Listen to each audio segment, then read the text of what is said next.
अमेरिकी short seller Hindenburg की report आने के बाद से अडानी ग्रुप की मुश्किलें कम नहीं हो रही है। अडानी समूह की कंपनियों के शेयर प्राइस लगातार गिर रहे हैं। आज भी गिरावट का सिलसिला जारी है। अडानी ग्रुप के तमाम शेयर्स आज भी 5% के लोअर सर्किट पर ट्रेड कर रहे हैं।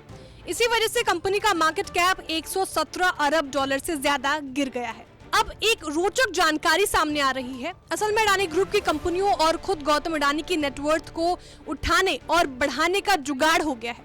अब क्या है ये पूरा मामला, विस्तार से समझने की कोशिश करते हैं। हिंडनबर्ग की रिपोर्ट आने के बाद से कंपनी के शेयर, कंपनी के मार्केट कैप पर भले ही असर पड़ा, लेकिन अडानी ग्रुप के पास इतना एसेट और इन्वेस्टमेंट है कि अगर उसे लोन चुकाने की जरूरत पड़े तो अडानी ग्रुप आसानी से कर्ज चुका सकते हैं। अब वो कैसे होगा ये जान लीजिए। असल में आज हम आपको अडानी की गुमनाम कंपनी के बारे में बताने जा रहे हैं, जो मुश्किल समय में अडानी के लिए संकट मोचन साबित हो सकती है।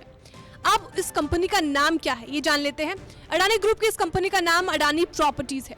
अब इस कंपनी को डिकोड करते हैं। अडानी प्रॉपर्टीज अडानी समूह की अनलिस्टेड कंपनी है, यानी ये शेयर बाजार में लिस्टेड नहीं है। इस कंपनी ने अडानी ग्रुप के तमाम बिजनेसों में पैसा लगा रखा है। अब इसका पैसा किन किन कंपनियों में लगा हुआ है ये जान लेते हैं। अडानी प्रॉपर्टीज का पैसा अडानी एंटरप्राइजेस, अडानी पोर्ट्स और says, Adani power, Adani green energy और अडानी ट्रांसमिशन में लगा हुआ है। यानी अडानी प्रॉपर्टीज के पास किसी भी शॉर्ट टर्म लोन के एक हिस्से का पेमेंट करने के लिए पर्याप्त संपत्ति और निवेश का एक बड़ा पोर्टफोलियो मौजूद है। अब इस कंपनी की नेटवर्थ कितनी है ये जान लेते हैं। गौतम अडानी की इस अनलिस्टेड कंपनी की साइज की बात करें तो ये कई लिस्टेड कंपनियों के साइज से बहुत ज्यादा है। फाइनेंशियल ईयर 2020-21 के लिए कंपनी का ऑपरेटिंग रेवेन्यू 11,144 करोड़ रुपए था। अगर पैट की बात की जाए यानी प्रॉफिट आफ्टर टैक्स, तो ये आंकड़ा 4,763 करोड़ रुपए आता है। अडानी प्रॉपर्टीज की कुल संपत्ति 41,293 करोड़ रुपए है। वहीं इस कंपनी पर 28,618 करोड़ का कर्ज है। अब ये कंपनी करती क्या है ये जान लेते हैं। इसका मेन बिजनेस माल के थोक व्यापार का है, यानी ये कंपनी गुड्स की होलसेल ट्रेडिंग करती है।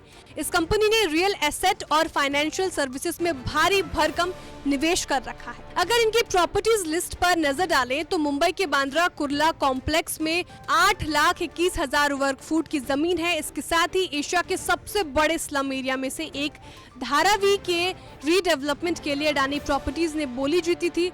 और तो और हाल के दिनों में अडानी ग्रुप ने जो 1.11 अरब डॉलर का लोन रीपेमेंट यानी समय से पूर्व लोन को चुकाया था, उसमें भी अडानी प्रॉपर्टीज का नाम आया था। यानी अडानी प्रॉपर्टीज ने अडानी ग्रुप की 3 कंपनियों Adani green energy, Adani ports, Adani transmission में गिरवी रखे शेयरों को छुड़ाने के लिए 1.11 अरब डॉलर का लोन चुकाया था। अब जाते जाते अडानी ग्रुप के शेयरों का हाल जान लीजिए। अमेरिकी शॉर्ट सेलर की रिपोर्ट आने के बाद से अडानी ग्रुप के शेयरों में भारी गिरावट आई थी। अब तक अडानी ग्रुप के शेयर कितने टूट गए हैं ये जान लेते। अडानी एंटरप्राइजेस 69% टूट गया है, Adani green energy 64%, Adani total 59%, Adani transmission 50%, Adani power 43%, Ambuja cements 31%, NDTV 30%, Adani Wilmer 28%, Adani port and special economic zone 27%, ACC 22% टूट चुका है। खैर, अभी पूरा मामला सुप्रीम कोर्ट में चल रहा है। सेबी सुप्रीम कोर्ट के सवालों का जवाब भी देगी, तो देखना होगा इस पूरे प्रकरण से पर्दा